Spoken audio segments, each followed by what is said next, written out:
Some 60 rockets were fired by Israeli jets at Iranian positions in Syria, with a further 10 missiles fired from the ground. It is the second such strike by Israel in as many days. Tel Aviv claims it was responding to 20 rockets launched by Iran from Syrian territory into the Golan Heights.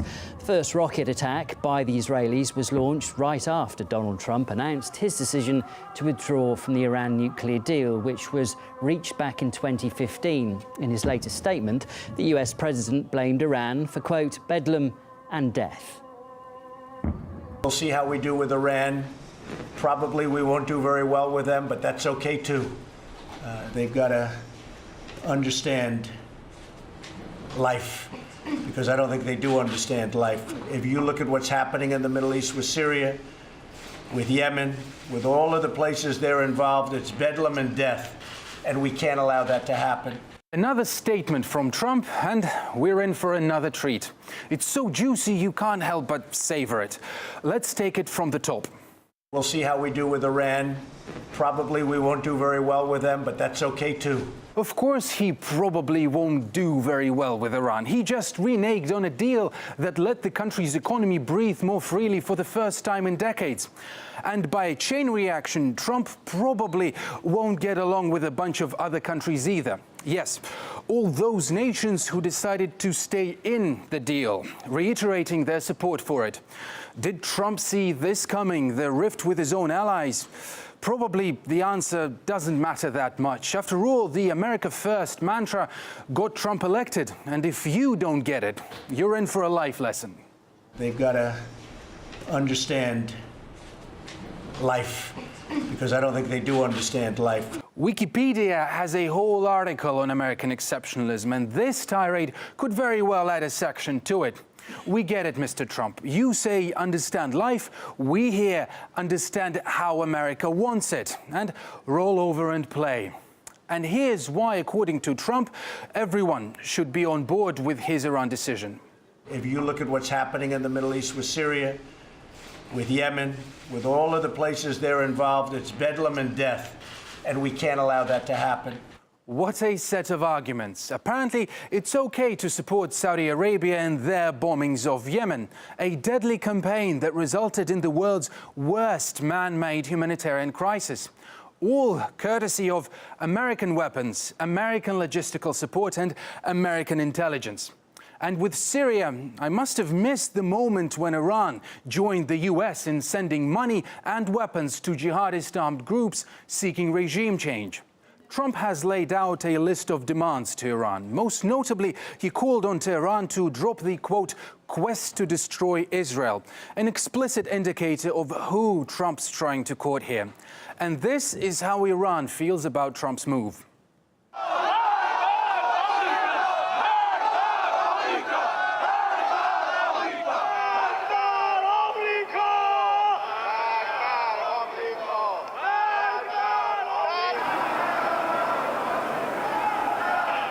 And the American flag isn't the only thing in tatters now. So is the Iran nuclear deal, which has left Europe scrambling for a response.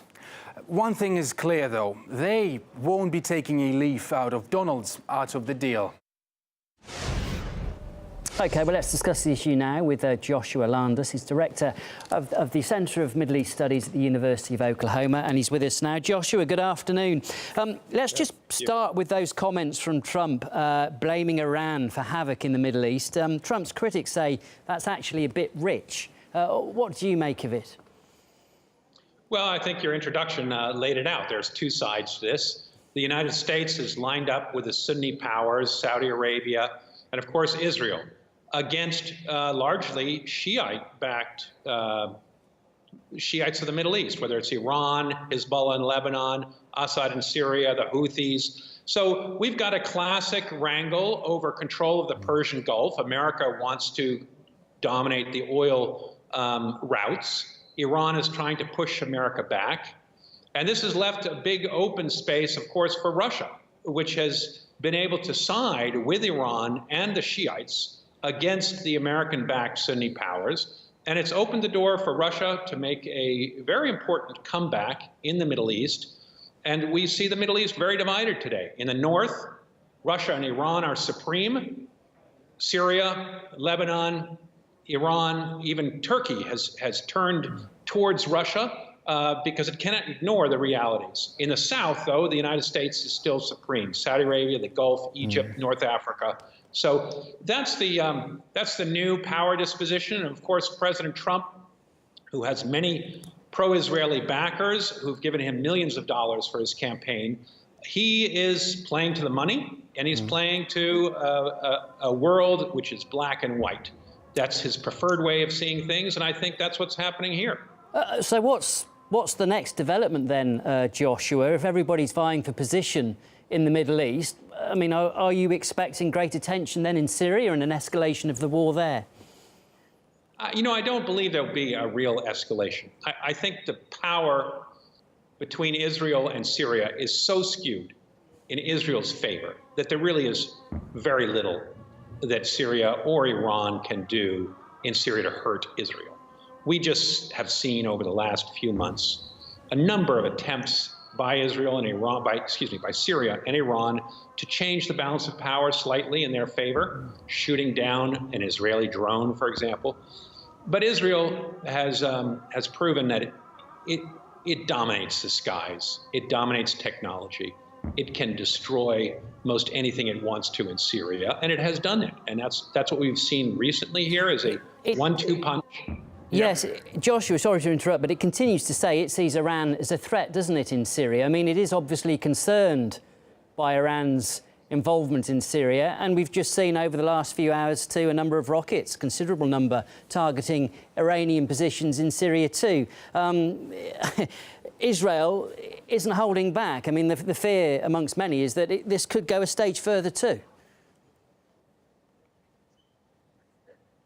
Well, yes, you're right. You know, Israel is anxious, clearly, but I think the rhetoric is much more expresses much more anxiety than there really needs to be. Let's put it that way, because Israel is a very dominant power here. Yes, Iran has established itself in Syria, has brought back Assad, has won a very important war.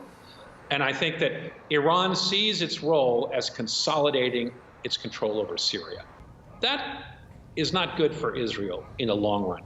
On the other hand, Israel has just carried off a major coup, which is to get the United States to rip up the Iran deal.